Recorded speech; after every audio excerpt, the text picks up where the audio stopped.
Lá em Mateus, capítulo 14, versículo 16 ao 20, diz assim: Dai-lhes vós mesmos de comer.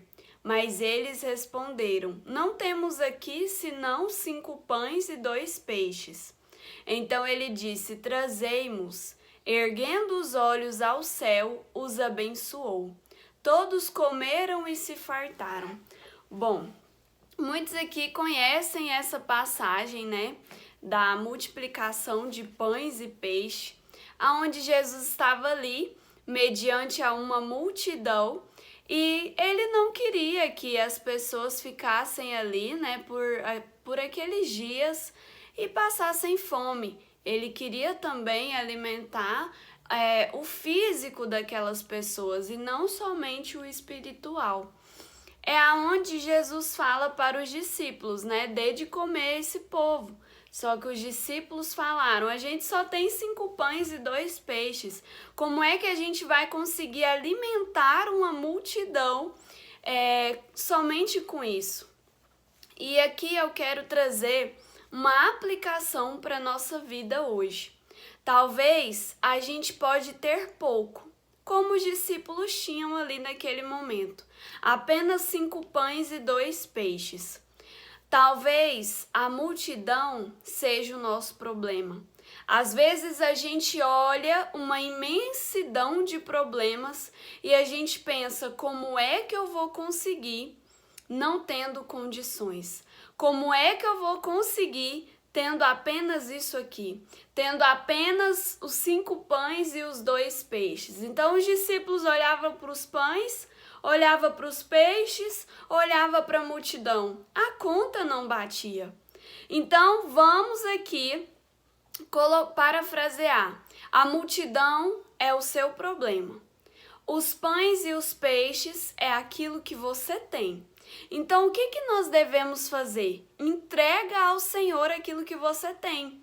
Às vezes o que você tem é pouco, mas se você confiar aquilo que você tem nas mãos de Deus, se você entregar aquilo que você tem nas mãos de Deus, o pouco que você tem se torna muito e vai conseguir alimentar a multidão.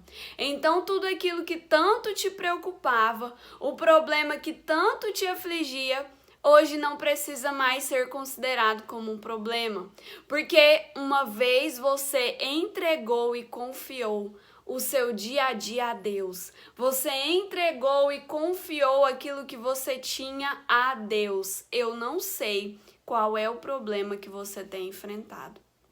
Eu não sei qual é o dilema que você tem enfrentado, mas de uma coisa eu sei. Se tem alguém que pode resolver esse problema, que pode te ajudar nessa situação, esse alguém é Deus. Então, entrega nas mãos dele, confia nele e o mais ele fará. Ele agirá em seu favor. Sabe, muitas das vezes, aquilo que mais pega ali no ser humano, aquilo que mais angustia o ser humano é que ele tenta resolver as coisas com a força do próprio braço. Mas nesse dia, né, não sei que hora você está vendo essa palavra, nesse momento eu quero que você pegue aquilo que você tem e entregue nas mãos do Senhor. Se entrega verdadeiramente: Senhor, o que eu tenho é isso aqui. O meu problema é grande, sozinho eu não consigo resolver. Entrega nas mãos dele, confia que ele vai agir ao seu favor.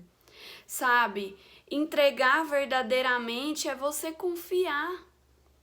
Eu, quando tô dirigindo, quando tô andando, né, aliás, com o meu esposo, eu tô na garupa dele, ele tá dirigindo, eu confio. Porque eu sei que ele sabe o que ele tá fazendo. Ele sabe dirigir. Então, confia que Deus sabe conduzir essa situação. Deus, ele tem o controle da sua vida. Mas acontece que muitas das vezes nós pegamos o controle e tiramos da mão de Deus. A gente não tem paciência de esperar, a gente não entende o porquê que Deus está agindo daquela maneira. Eu quero te dizer, nós precisamos compreender para onde Deus está nos levando. para onde Deus está querendo nos conduzir. Então, que a gente possa refletir sobre isso, que a gente possa guardar essa palavra em nossos corações. E eu quero deixar aqui uma pergunta para encerrar. Será que eu tenho colocado as minhas forças em Deus? Será que eu tenho confiado e entregado verdadeiramente tudo na mão dele? Eis aí esse questionamento para você refletir sobre a sua vida. Era um dilema grande alimentar aquela multidão, mas os discípulos estavam ao lado de quem podia resolver. Eles só entregaram aquilo que eles tinham, e o Senhor apresentou, abençoou aquela comida e todos comeram, se fartaram e ainda sobrou comida. Se eu não me engano, foram cestos cheios, eu não sei se foi 5, se foi 12, agora eu não vou lembrar. Mas que a gente possa confiar em Deus, né, nesses momentos de aflição. Amém? Que Deus abençoe a sua vida, guarde essa palavra no seu coração.